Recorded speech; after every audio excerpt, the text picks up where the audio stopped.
Ambassador Sarah Chun stood in the center of the Great Hall. The room was huge, bigger than any building she had ever seen on Earth. The walls were made of some kind of crystal that glowed with soft blue light. Above her head, the ceiling stretched. So high that she could barely see the top dot. All around her sat the representatives of 47 different alien species. Some looked almost human, but most were very different. The Zephyrians looked like living glass sculptures that changed color when they moved. The Corvinth were twice as tall as humans, with thick gray skin and sharp teeth. The hegemony delegates had 4 arms and eyes that glowed red in the dim light. Sarah had been coming to this place for 3 years now. She was Earth's voice in the Galactic Council, speaking for all of humanity. For 300 years, humans had been part of this great alliance of species that ruled most of the galaxy. They were the newest members, still trying to prove they belonged here among the stars. But today was different. Today, Sarah knew she was not here to speak for Earth. She was here to listen to Earth's punishment. The charges were read in the old language that all council members had to learn. Sarah understood every word, even though they felt like ice in her heart. The council said humans had built too many warships. They said humans had taken over too many planets. Worst of all, they said humans refused to give up their old ways of governing themselves. The alien species around her made sounds of agreement. Some clicked their claws against their chairs. Others made low humming noises. The Zephyrians flashed bright, angry colors. They all thought the same thing about humans. Sarah thought about all the human colonies spread across dozens of star systems. Each one had its own government, its own laws, its own way of doing things. This was how humans had always lived, even back on Earth. But the Council wanted all members to follow the same rules, to think the same way, to become part of one big government that the Council controlled. Humans had refused. They said they would follow Council laws when dealing with other species, but they wanted to keep their own ways at home. This made the other species angry and afraid. High Arbiter Veltar of the Hegemony stood up to speak. He was the leader of the Council, chosen by all the species to make the final decisions. His 4 arms moved as he talked, and his red eyes glowed brighter. The human species has shown that they cannot follow Council law, he said. His voice was deep and echoed through the Great Hall. They build ships when we tell them not to. They make colonies when we say they have enough. They keep their old governments when we tell them to join the Council system. Sarah wanted to speak, to defend her people, but this was not the time. For that, the trial was over. This was the judgment. For 300 years, we have tried to teach them our ways, Veltar continued. We have been patient. We have given them chances. But they do not learn. They do not change. They remain what they have always been, a wild species that cannot be tamed. The other representatives made more sounds of agreement. Sarah saw some of them looking at her with what might have been pity. Others looked angry or disgusted. A few seemed almost pleased that this day had finally come. The vote will now be taken, Veltar announced. All in favor of removing humanity from the Galactic Council? One by one, the species voted. The Zephyrians flashed white, which meant yes. The Corvinth raised their right hands. The bird-like aviarians sang a high note. Each species had their own way of voting, but the meaning was always the same. Yes. Yes. Yes. 40-6 species voted to throw humanity out of the Council. Only the humans voted no, but Sarah's voice was lost among all the others. When the voting was done, Veltar stood again. The Great Hall became completely quiet. Even Sarah could hear her own heart beating. By the ancient laws of the Council, humanity is no longer a member of our alliance, Veltar said. All treaties between humans and Council species are ended. All trade agreements are canceled. All cooperation is finished. He paused, and his red eyes seemed to look right through Sarah. "You have 7 of your solar cycles to remove all humans from Council space," he continued. "Every human colony, every human ship, every human person must return to your home system. After 7 cycles, any human found in Council territory will be treated as an enemy." Sarah felt her legs go weak, but she forced herself to stay standing. 7 solar cycles meant 7 Earth years. It seemed like a long time, but she knew it was not nearly enough. There were millions of humans living on hundreds of worlds. Moving them all would be the biggest challenge her species had ever faced. Do you understand these terms? Veltar asked her directly. Sarah looked around the hall. One more time. She saw species the humans had fought beside in wars. She saw others that humans had helped when disasters struck their worlds. She saw some that humans had saved from extinction. But none of that mattered now. Fear was stronger than friendship, and the Council was afraid of what humans might become. "I understand," Sarah said. Her voice was steady, even though her heart was breaking. But then she did something that surprised everyone, including herself. She smiled. "But I want you to remember this day," she said, speaking loudly enough for every being in the hall to hear. "You are making the biggest mistake in Council history. You think you are getting rid of a problem, but you are creating something much bigger than a problem." Veltar's eyes grew brighter. "Explain your meaning, human." Sarah took a deep breath. She thought about her home planet, blue and green and beautiful, spinning around its yellow star. She thought about the human colonies, full of people who had left everything behind to build new lives among the stars. She thought about the human ships, sleek and fast, and built by people who never gave up. "You are freeing us," she said simply. "For 300 years, we have followed your rules, used your technology, lived by your laws. We did this because we wanted to be part of something bigger than ourselves. But maybe we were wrong. Maybe we were not meant to be just another member of your council." The hall was completely silent now. Every being was listening to her words. "You want us to go back to our home system and stay there like good little pets," Sarah continued. "But humans do not make good pets. We never have. We explore, we build, we grow. We never stop pushing forward, no matter what stands in our way." She looked directly at Veltar, meeting his burning red gaze without fear. "So yes, we will leave your space. We will take our people and our ships and our colonies. But we will not go quietly into the dark. We will build something new, something better. And someday, when you need our help, you will remember that you could have had us as friends."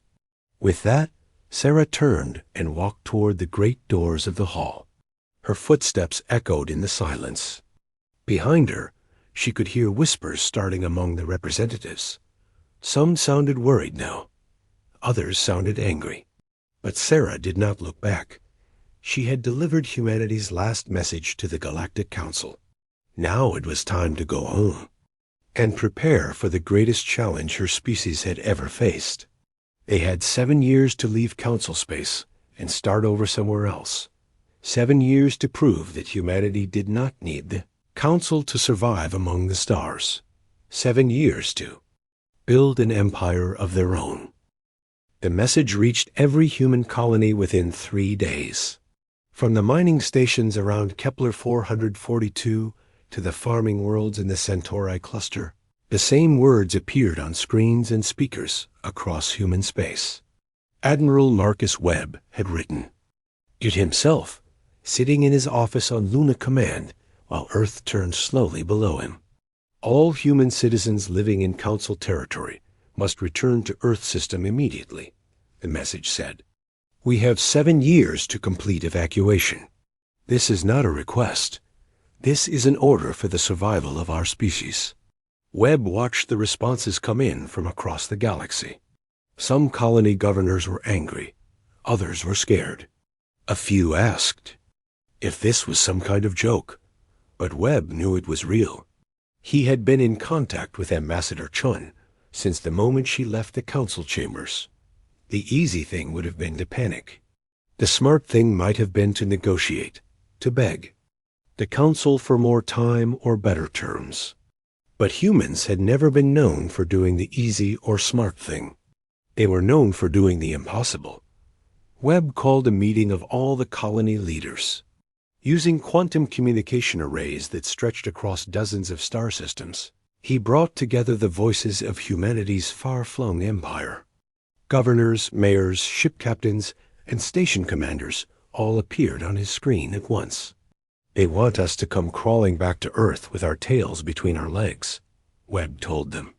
They think we will abandon everything we have built and hide in our home system like scared children. They are wrong. Captain Maria Santos spoke from the screen. She led the colony on New Terra, one of the most successful human settlements outside Earth system. What are you suggesting, Admiral? We cannot fight the entire council. We are not going to fight them, Webb replied.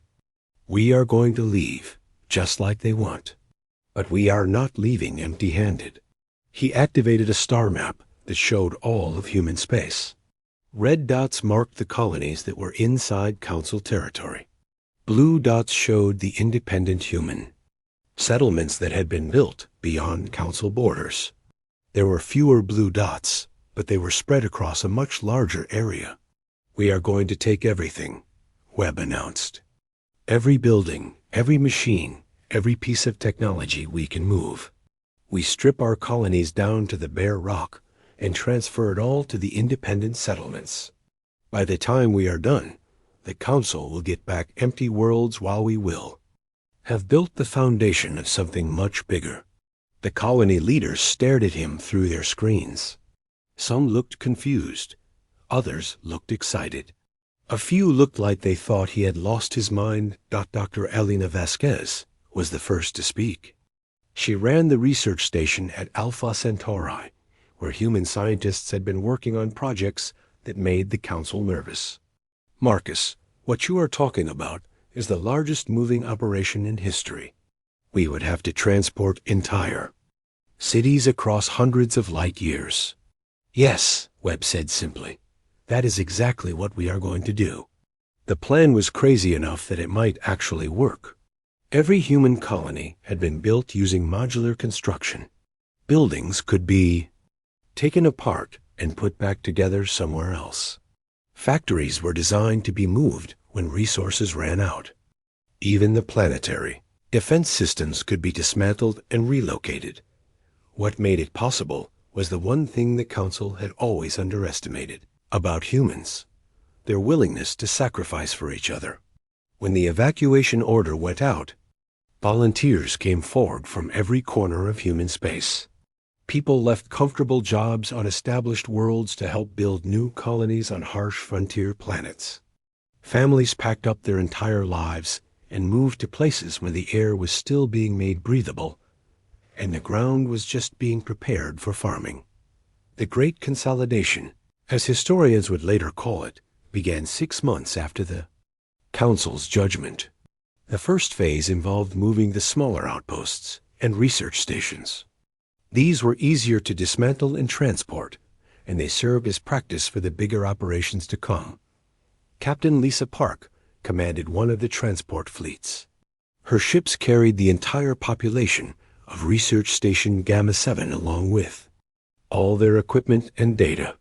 The station had been studying alien plant life that might be useful for terraforming. Now that research would continue on a new world beyond Council reach. The hardest part is not the moving, Park wrote in her personal log. The hardest part is watching people say goodbye to homes they have lived in for decades. But there is something beautiful about it too. These people are not running away. They are running towards something better. The big colonies took much longer to move. New Terra had over 2 million people and cities that stretched across 3 continents. Moving everyone and everything would take years, but the colonists threw themselves into the work with the same determination their ancestors had shown when, first leaving Earth. The Council watched all this activity with growing confusion. They had expected humans to comply with the evacuation order, but not like this. Reports came back to the Council chambers describing massive human fleets carrying industrial equipment, entire research labs, and even pieces of planetary infrastructure. Some Council members began to worry that they had made a mistake. High Arbiter Veltar dismissed these concerns. "Let them take their toys," he told the other Council leaders. "Without our protection and our trade networks, they will struggle to survive on their frontier worlds. In a few decades, they will come back begging to rejoin us." But the humans were not just moving their colonies. They were improving them. Dr. Vasquez led a team of scientists who used the evacuation time to upgrade everything they could. Better.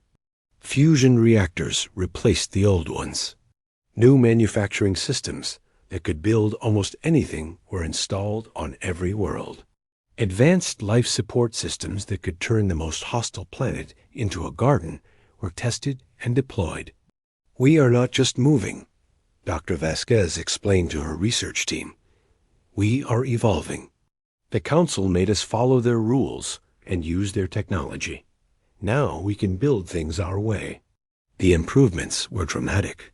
Human technology had always been different from Council designs.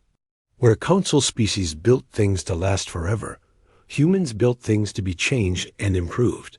Where Council technology was safe and predictable, human technology was experimental and flexible.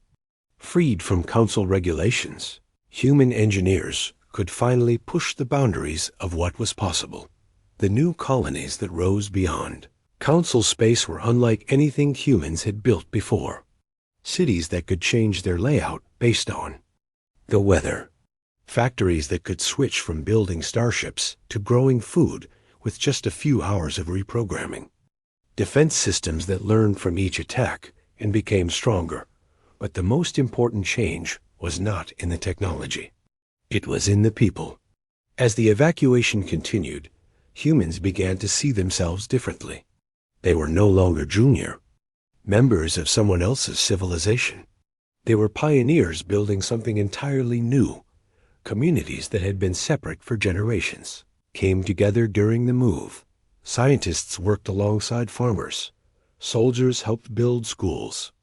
Artists designed new flags and symbols for worlds that had not existed 5 years before. The shared struggle of the evacuation created bonds that were stronger than any government or law. By the 4th year, the transformation was complete. The red dots on Admiral Webb's map had gone dark one by one as the Council colonies were abandoned. But the blue dots had multiplied and grown brighter. Where once there had been a handful of struggling frontier settlements, now there was a network of thriving worlds that stretched across a quarter of the galaxy. The final evacuation ship left Council space exactly 7 years after the judgment, just as the deadline required. But something else happened on that same day. The independent human colonies formally declared themselves the Terran Commonwealth, a new nation among the stars with its own laws, its own military, and its own destiny. Ambassador Chun, now serving as the Commonwealth's first foreign minister, sent a message to the Council. It was short and polite, but it carried a meaning that would echo through history. "The evacuation is complete," the message said. "Humanity thanks the Council for teaching use that we never needed your permission to be great."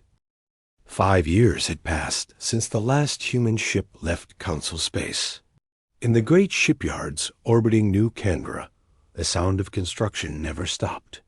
Massive metal frameworks stretched for kilometers in every direction, holding the skeletons of ships that would make even Council admirals nervous. Captain James Rodriguez walked through the main construction bay, watching hundreds of workers in zero-gravity suits attach armor plating to the hull of the newest battlecruiser. The ship was enormous, twice the size of anything humans had built while they were Council members. But size was not the most impressive thing about it. The impressive thing was how different it looked from any other ship in the Galaxy. Council. Ships were built like fortresses, thick and heavy, and designed to last for centuries without major changes. Human ships looked like they were ready to pounce. They had smooth curves and sharp angles that suggested speed and power. Every line of the hull was designed for one purpose: to move fast and hit hard. How long until she is ready? Rodriguez asked the construction chief. 3 more months for this one, the chief replied. But we already have 20 more just like her in various stages of construction. The Indomitable class is going to be the backbone of our new fleet. Rodriguez nodded as he studied the ship's design plans on his tablet. The weapon systems alone were revolutionary. Instead of the steady, predictable energy beams that Council ships used, human vessels carried rapid-fire plasma cannons that could overwhelm enemy shields with pure volume of fire. The engines used a new type of fusion drive that could push the ships to speeds that violated several Council safety regulations. But the real breakthrough was in the ship's computer systems. Council vessels relied on centralized command networks that made them vulnerable to system failures. Human ships used distributed processing that allowed every part of the vessel to think and react independently. If the bridge was destroyed, the engineering section could still fight the ship. If the weapons were damaged, the engines could be used as weapons. The Council taught us to build by their rules, Rodriguez said to himself as he watched the workers. Now we build by ours.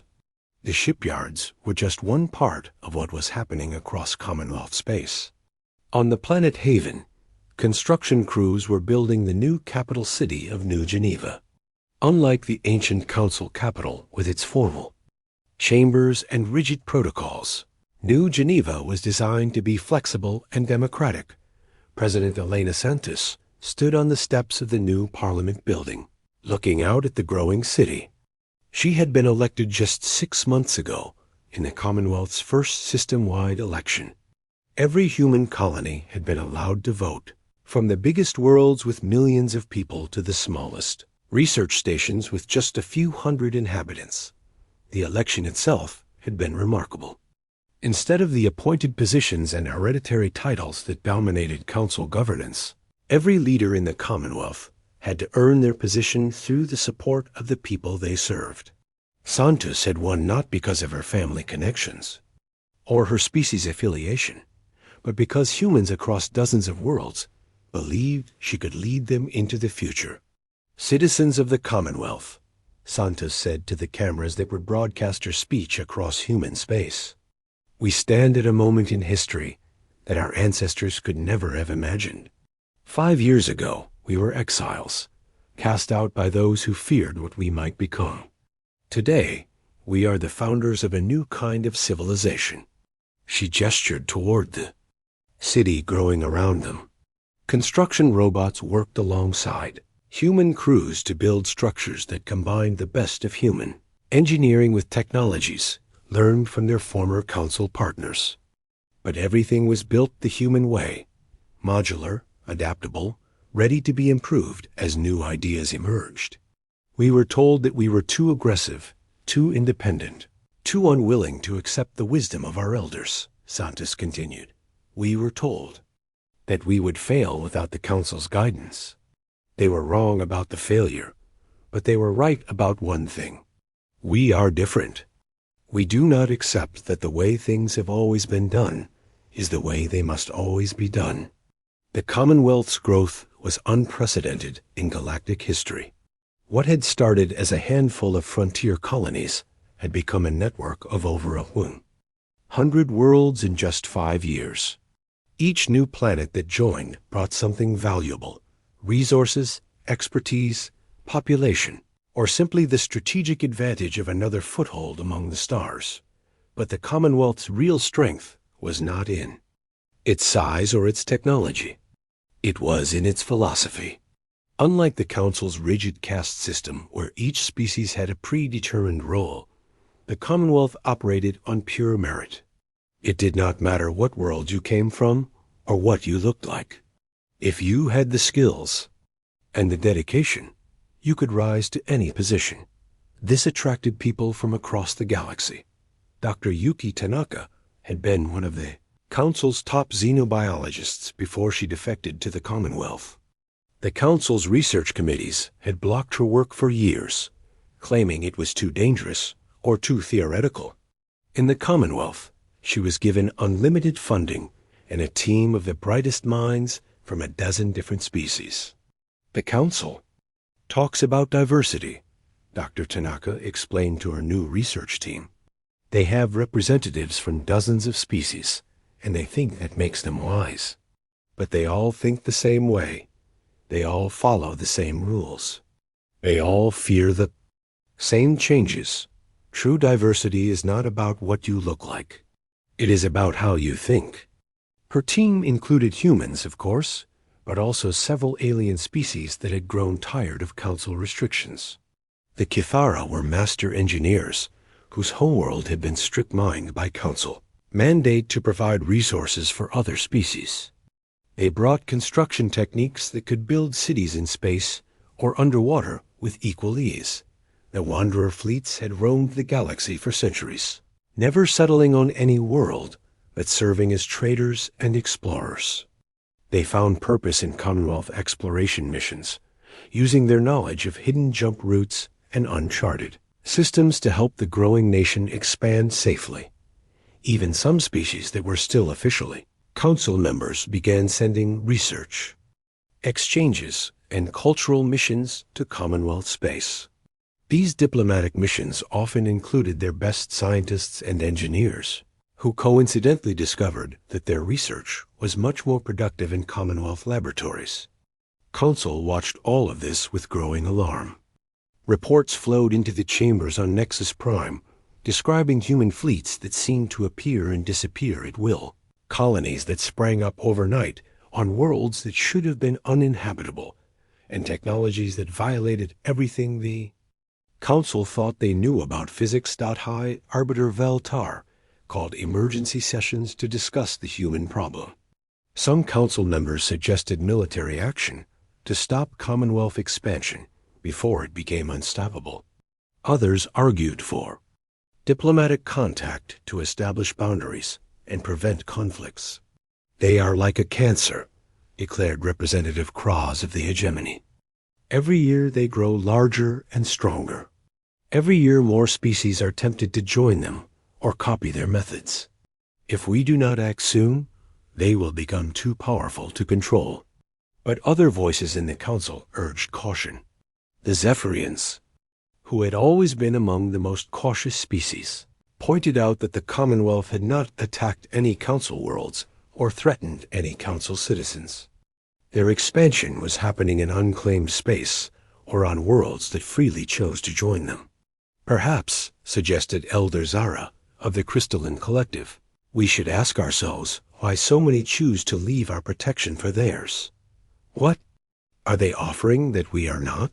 The question hung in the Council chambers like an uncomfortable truth that no one wanted to acknowledge. For 1,000 years, the Council had been the ultimate authority in the galaxy. Species joined them for protection, for trade, for the privilege of being part of something larger than themselves.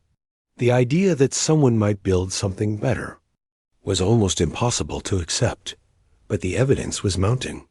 Commonwealth worlds reported higher standards of living, faster technological advancement, and greater personal freedom than most Council colonies.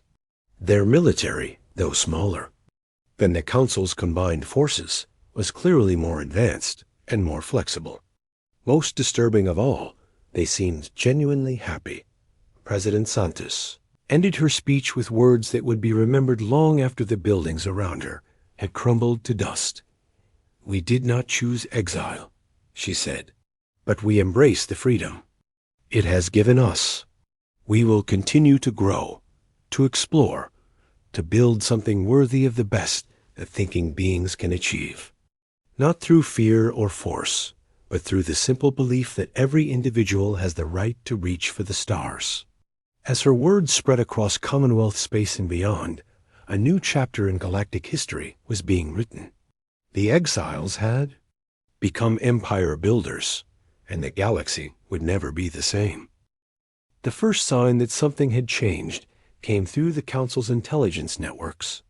Agent Crix of the Hegemony Security Division sat in his darkened office on Nexus Prime, reading reports that made no sense. According to his sources, massive human fleets were operating in the Outer Rim territories, not the small exploration groups or merchant convoys that might be expected from a recently exiled species, but full battle fleets with hundreds of ships. "This cannot be accurate," Crix muttered as he studied the data. His best informants reported human colonies on worlds that his own scientists had declared uninhabitable, mining operations that extracted resources faster than Council technology should allow, shipyards that built vessels in months rather than years. More disturbing were the reports of alien species joining the humans voluntarily. Entire Cathara engineering guilds had vanished from Council space, only to resurface in Commonwealth territory. Wanderer fleets that had traded with the Council for centuries now avoided Council stations entirely. Even some minor Council member species were asking uncomfortable questions about their membership benefits. Crix sent his findings up the chain of command, but High Arbiter Veltar dismissed them as exaggerations. Primitive species often seem more advanced to those who observe them from a distance, Veltar declared. The humans are probably using outdated Council technology and calling it innovation. They will collapse within a decade when their equipment breaks down and they have no one to repair it. But the reports kept coming, and they kept getting more incredible. Human ships that moved faster than anything in Council databases. Energy weapons that produced power outputs beyond known safety limits. Defensive systems that seemed to violate several laws of physics. The Council's certainty began to crack when long-range sensors detected something that should have been impossible. A large fleet was approaching the edge of Council space, moving in perfect formation and broadcasting Commonwealth identification codes. The ships were sleek and powerful, clearly built for war, but flying under diplomatic flags. High Arbiter Veltar stared at the tactical display in the Council's command center. 24 ships approached Nexus Prime, led by a massive vessel that dwarfed even the Council's heaviest battleships. The fleet moved with a precision and confidence that spoke of long experience and superior training. "Should we activate the defense grid?" asked General Morvac of the Corvinth Defense Forces. Veltar considered the question. The approaching fleet could probably destroy the orbital defenses around Nexus Prime if they chose to fight. But they were flying diplomatic flags and had requested permission to enter Council space through proper channels. Attacking them without cause would make the Council look weak and afraid. Let them approach, Veltar decided, but keep all defenses ready. The Commonwealth flagship that entered orbit around Nexus Prime was a work of art disguised as a weapon. The hull curved and flowed like liquid metal, but sensor scans revealed armor that was stronger than anything the Council had ever developed. Weapon ports were hidden beneath smooth surfaces that could open and fire in milliseconds. The engines glowed with a blue light that indicated fusion technology far beyond Council standards. Ambassador David Park materialized in the Council chambers 3 hours later, transported down from his ship by a matter transmission system that made several Council scientists very nervous. He was younger than Sarah Chun had been, but he carried himself with the same quiet confidence that had marked her final speech to the Council. "Honored representatives," Park said as he bowed slightly to the assembled aliens around him. "The Terran Commonwealth extends greetings to the Galactic Council and formally requests the establishment of diplomatic relations between our sovereign governments." The silence that followed was complete. For several long seconds, no one in the chamber moved or spoke. The words Park had used were simple enough, but their implications were staggering. He was not requesting to rejoin the Council as a member species. He was asking for recognition as an equal power. Representative Cross of the hegemony was the first to find his voice. You speak as if your collection of exile colonies constitutes a legitimate government. The Council does not recognize territorial claims made in violation of our original exile decree. Park smiled politely. With respect, Representative Cross, the Commonwealth controls over 300 star systems and governs more than 50 billion sentient beings. Our territory extends across regions of space that the Council has never visited, let alone claimed. We are not asking for your permission to exist. We are offering to establish formal relations with your government. The number of systems under Commonwealth control sent whispers through the chamber. 300 systems represented more territory than many Council member species controlled. If the human was telling the truth, they had built an empire that rivaled the largest powers in known space. High Arbiter Veltar leaned forward in his chair. You claim to control 300 systems. You claim to govern 50 billion beings. These are impressive numbers, Ambassador Park. But numbers can be fabricated. How do we know you speak the truth? Because we brought proof, Park replied simply. He activated a holographic projector that filled the center of the chamber with a three-dimensional map of Commonwealth space. Star systems glowed in blue light, connected by trade routes and communication networks. Each system showed detailed information about population, resources, military assets, and industrial capacity. That the Council representatives stared at the display in growing amazement and alarm. The Commonwealth was not just larger than they had imagined. It was more advanced, more organized, and more powerful than most Council member species. Worse yet, it was still growing. New systems were being added every month as more species chose to join the humans rather than remain under Council protection. This is impossible, whispered Elder Zara of the Crystalline Collective. No species has ever expanded so quickly or achieved such technological advancement in such a short time. Humans are not like other species, Park explained. We do not accept that something is impossible simply because it has never been done before. When you exiled us, you forced us to stop following your rules and start following our own. The results speak for themselves. The holographic display shifted to show Commonwealth military assets. The numbers were smaller than the Council's combined forces, but the technology was clearly superior.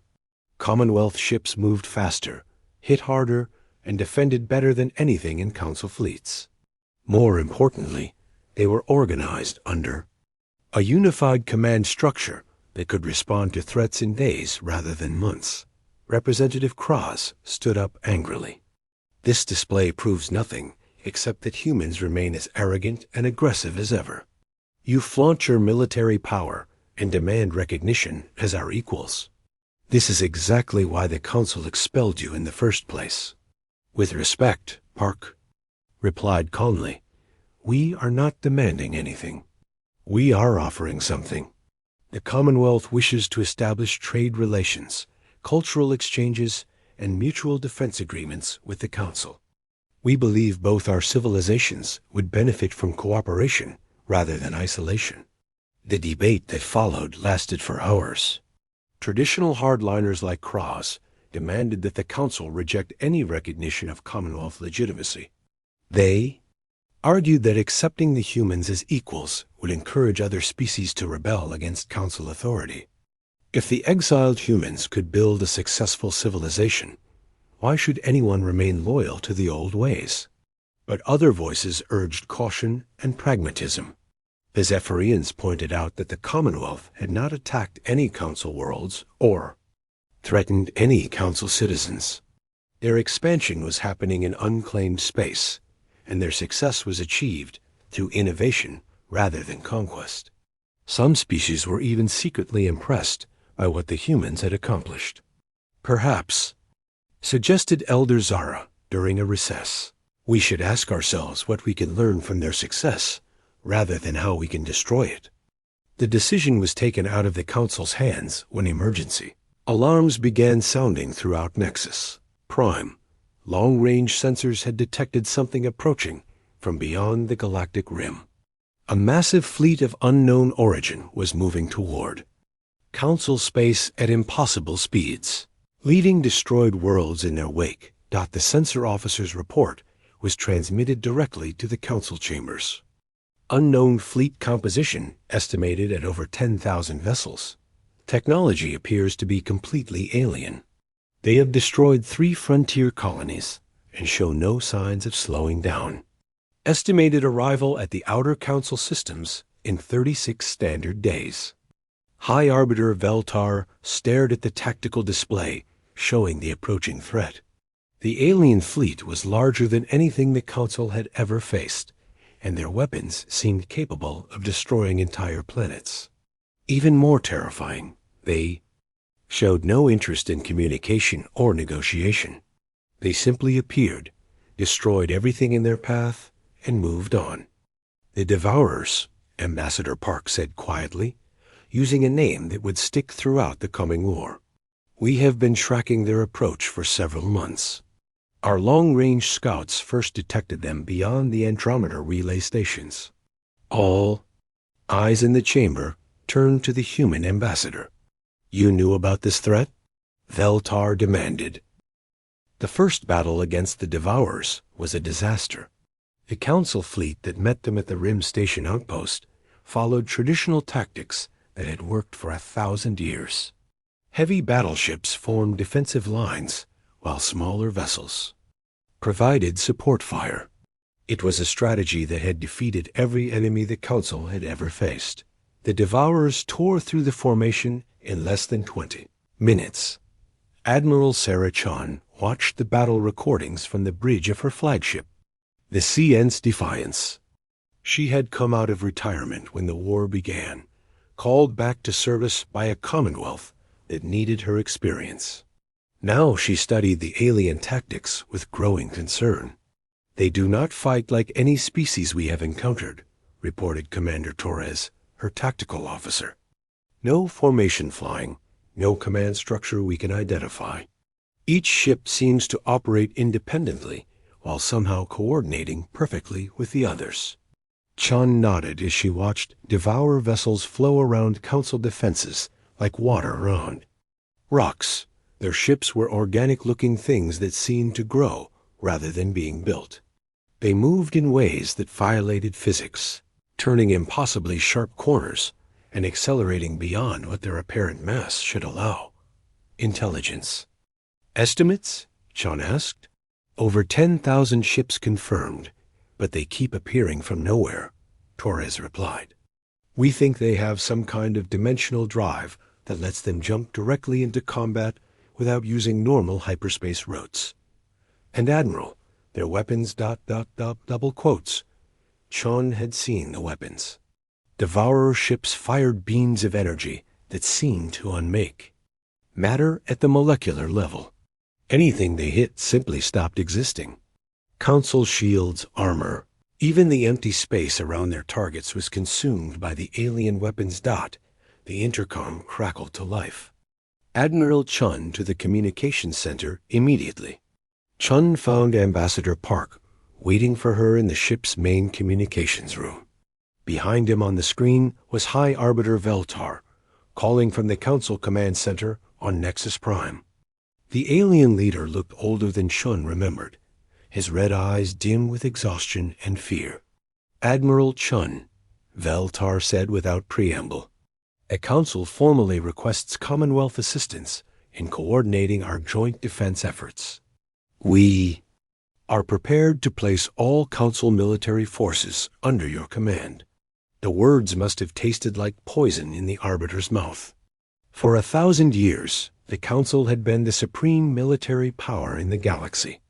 Now they were asking the species they had exiled to save them from destruction. What are your terms? Chan asked. No terms, Veltar replied. We are fighting. For survival, pride is a luxury we can no longer afford. Chun studied the alien leader's face on the screen. She could see the cost this admission had taken. But she could also see something else: genuine respect. The Council had finally understood what humans had been trying to tell them for centuries. Strength came not from rigid hierarchies and ancient traditions, but from the willingness to adapt and change when circumstances demanded it. "I accept command," Chun said simply. "Transmit all fleet positions and tactical data to my staff immediately.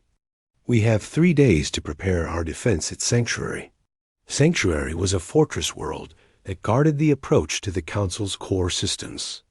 It was surrounded by massive defense platforms and protected by the largest concentration of military ships in known space. If the combined Council Commonwealth fleet could not stop the Devourers there, nothing could dot the preparations that followed, were unlike anything in galactic history. Council ships that had been built to different standards and operated under completely different doctrines had to be integrated with Commonwealth vessels that used unfamiliar technology and tactics. Human commanders found themselves giving orders to alien crews who had never worked with human methods. Alien officers struggled to understand Commonwealth battle strategies that emphasized speed and flexibility over raw firepower. But somehow, it worked. Dr. Yuki Tanaka led teams of mixed-species engineers who found ways to link Council and Commonwealth systems.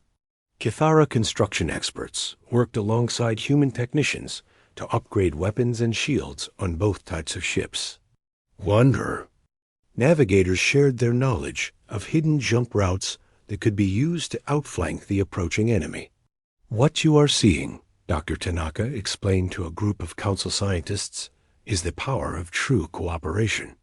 Not the artificial unity the Council imposed, but genuine partnership between equals who choose to work together." The defense of Sanctuary began when long-range sensors detected the Devourer fleet dropping out of their dimensional drive at the edge of the system. Chun studied the tactical display from her command chair, watching as thousands of alien vessels formed their impossible formations. "All ships, this is Admiral Chun," she broadcast on the combined fleet frequency. "Today we fight not as Council or Commonwealth, but as free beings defending our right to exist. Show them what cooperation can accomplish." The battle that followed was the largest space engagement in recorded history. Over 8,000 ships from dozens of different species fought against an enemy that seemed to exist outside the normal rules of physics and tactics. The Council ships fought bravely, but their rigid formations quickly broke down under the Devourer assault. The aliens moved too fast and struck too hard for traditional tactics to work. Within the first hour, it looked like Sanctuary would fall just as quickly as the Rim Station had.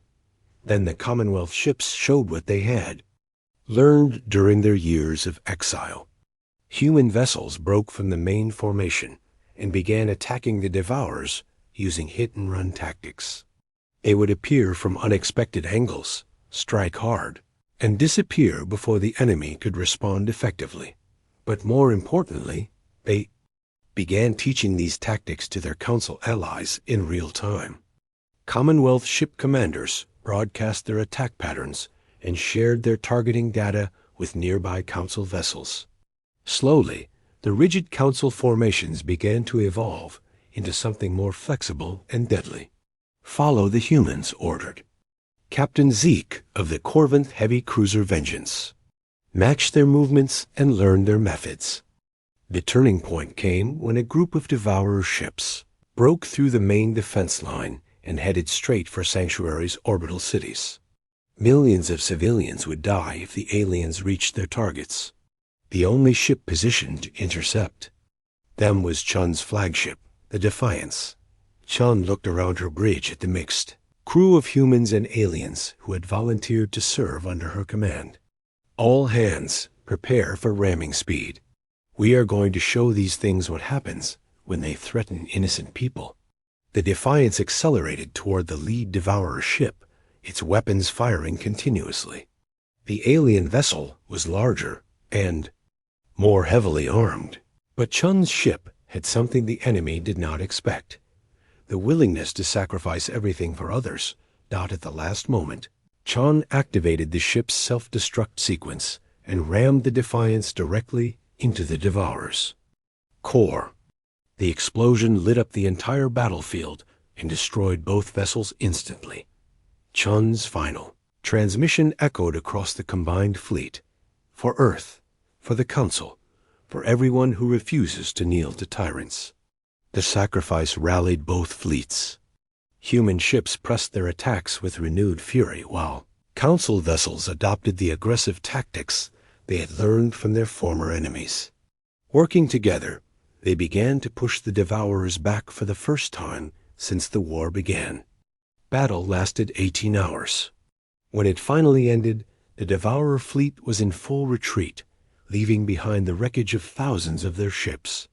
The combined Council-Commonwealth force had won, but the cost was enormous.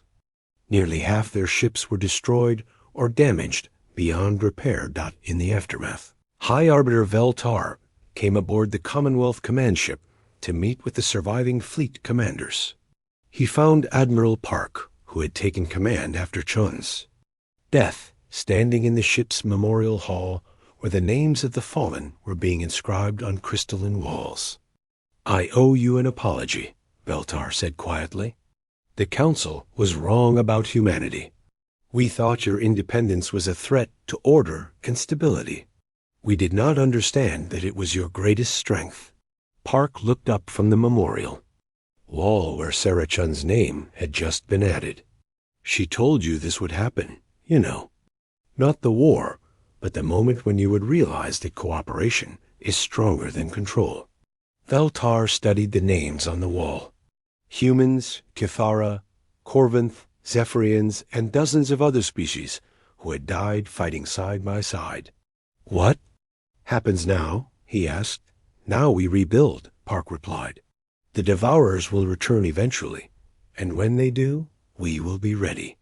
Not as the Council with the Commonwealth as junior partners, and not as the Commonwealth with the Council as allies. As equals, working together because we choose to, not because we are forced to." The war against the Devourers continued for 3 more years, but the alliance forged its sanctuary never broke. Council species learned human flexibility, while humans gained from Council experience.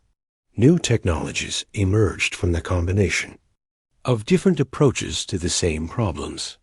Most importantly, both civilizations discovered that their differences were not weaknesses to be eliminated, but strengths to be celebrated. When peace finally came, the galaxy was changed forever. The rigid hierarchy of the old Council was replaced by a new alliance where